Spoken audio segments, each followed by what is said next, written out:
Welcome to Narcissistic Abuse Rehab. My name is Em. Today we're going to talk about Ireland's first coercive control conviction.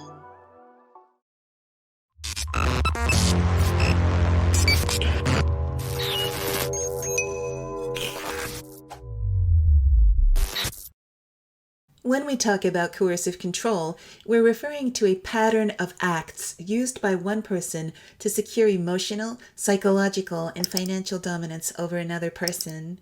Coercive control is the most extreme form of domestic abuse in existence, and this case underscores the severity of the abuse used to enforce it. Coercive control was criminalized in Ireland in 2018. When the UK left the European Union, Ireland became the only European country with coercive control legislation. This year, justice was served for a domestic abuse survivor who wishes to remain anonymous. What I can tell you is that Judge Elma Sheehan sentenced 52-year-old Daniel Kane to 10.5 years in prison for coercive control, intimidation, and repeated assaults on his 43-year-old partner. Kane's campaign of coercive control took place over 20 months between 2018 and 2020. Kane is the first person in Ireland to be found guilty of the coercive control offence after a trial. Judge Sheehan described his aggression as unprovoked and motivated by his contempt for the victim. His daily, alcohol-fueled attacks on his partner caused neighbors to fear for her life. Consequently, the police were called to the premises on 5 different occasions. Kane terrified his partner to such an extent that she initially refused to make a complaint, leaving the police unable to intervene. The victim's nightmare continued until 2018, when emergency medicine consultant Dr. Niamh Collins contacted investigators and expressed her fear of a real and substantial threat to the victim's life. Armed with medical evidence from Dr. Collins, the police were finally able to charge Kane for his crimes. After Kane was charged, the victim felt safe and found the courage to tell her story. Moreover, she was able to provide a detailed victim impact statement about the intimate terrorism he inflicted on her. Yet he continued to threaten her from behind bars. Between March and July of 2020, he told her he would send nude videos of her to her family and friends and publish them online if she didn't withdraw her statement. In a remarkable display of courage, she went ahead with the case, having her statement read to the court by a police officer. In it, she said that Kane had, quote, sucked the life and soul of confidence, end quote, out of her. He did not want her to have contact with anyone but him. She revealed that she often ran away from him in fear, but she had no money and slept in the streets. Because she was trauma bonded with Kane, he was able to convince her to return with false promises of changing his ways. Disabled by deep post-traumatic stress and without any means to support herself, she always went back to him. If the police had not intervened, she said she would have returned to Kane. She encourages other survivors to reach out to services like Women's Aid and the National Domestic Violence Hotline for support. Chief Superintendent Finbar Murphy at Blanchardstown Garda Station praised the survivor and has a message for anyone in Ireland suffering from coercive control. Quote, "This brave woman's evidence in this investigation was vital. This case shows that any victim of domestic abuse shouldn't suffer in silence. The abuser will convince them that the police won't listen, but this is wrong. We will listen, we will investigate, and the fault always lies with the aggressor. The police are skilled and experienced to deal with these types of investigations. There are other tools at our disposal, such as barring orders, and we will continue to use those. It doesn't matter who you are or where you're from. It's against the law for anyone to behave in this appalling fashion. Everyone is entitled to dignity and respect." End quote. The court found that Kane's coercive and controlling behavior began in earnest once he had isolated his partner from her family and friends. Judge Sheehan said that Kane showed disdain for the victim with totally unprovoked and unpredictable acts of, quote, cruelty of the most vicious nature, end quote.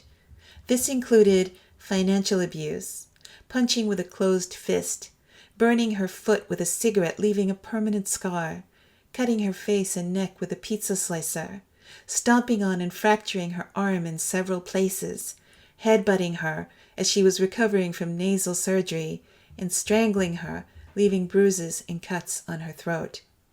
He subjected her to humiliation by forcing her to sit naked on a sofa while he ranted verbal abuse at her. Because Kane took all of the victim's money, she could not escape. Judge Sheehan was disconcerted by Kane's refusal to accept responsibility for the pain he caused, behavior that is typical of dark triad personalities, high in narcissistic and antisocial traits. In addition to his coercive control conviction, Kane was charged with intending to pervert justice for trying to intimidate his ex-partner into withdrawing her statement. He pled guilty. Sarah Benson, the chief of Women's Aid, underscores the role coercive control plays in domestic abuse relationships.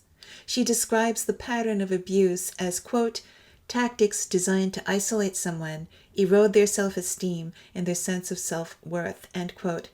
Signs of coercive control include, but are not limited to, isolation, obstruction of employment, monitoring time, deprivation of basic needs, monitoring communication, taking control of daily life, put-downs, rules and regulations, financial abuse, threats, criminal damage, or assault. Quote, it would be true to say that the vast majority of domestic violence and domestic abuse occurs in the context of coercive control, end quote, Ms. Benson says.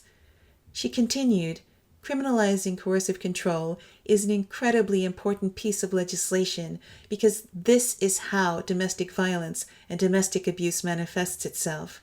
It is a pattern of behavior. To see that recognized and vindicated by a jury is excellent progress, end quote. Ireland's first coercive control conviction demonstrates a departure from the culture of silence in which domestic abuse thrives. It also shows the vital role played by informed bystanders in preventing domestic abuse. Catríona Gleeson, a spokeswoman for Safe Ireland, says, quote, this is a landmark case in Ireland, and we hope it will encourage many other women living with the terrorizing pattern of coercive control to come forward and to know that they will be believed and understood. This case also sends a strong message to abusive men that if they think that it is acceptable to control, isolate, intimidate, or degrade women, as this man did on a prolonged basis, they will have to stop this behavior or they will be convicted of a very serious crime. While holding space for male survivors, it's important to understand that coercive control is a gendered crime. In other words, women are more likely to experience coercive control than men. Forensic social worker Dr. Evan Stark of Rutgers University, who first coined the term, explains, quote, coercive control is a strategic course of oppressive behavior designed to secure and expand gender-based privilege by depriving women of their rights and liberties and establishing a regime of domination in personal life, end quote. Dr. Stark characterizes coercive control as rational, instrumental behavior and not a loss of control, ongoing rather than episodic, and based on multiple tactics such as violence, intimidation, degradation, isolation, and control. The systemic nature of coercive control is such that every year around the world, 50,000 women are killed by intimate partners or family members. These statistics aren't easy to hear, knowing that we're not just talking about numbers, but the destruction of human lives. I'm sharing this story with you today because I want you to know that there is hope. The more people become aware of coercive control, the more we'll be able to be active bystanders and save lives. So no matter who you are or where you are, you matter, you have value, and your power is in your voice. So today, I'm asking you to consider contacting your local representative and telling them about coercive control. Consider using your voice to tell lawmakers that coercive control must be criminalized in your country. That's my message for you today.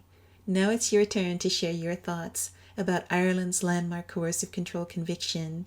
Visit our website, narcissisticabuserehab.com, where you can download your free copy of my book, Are You in an Emotionally Abusive Relationship? A tool I made to help you assess the health of your relationships and self-reflect. That's all I have for you today. Be good to yourself, and we'll talk again soon.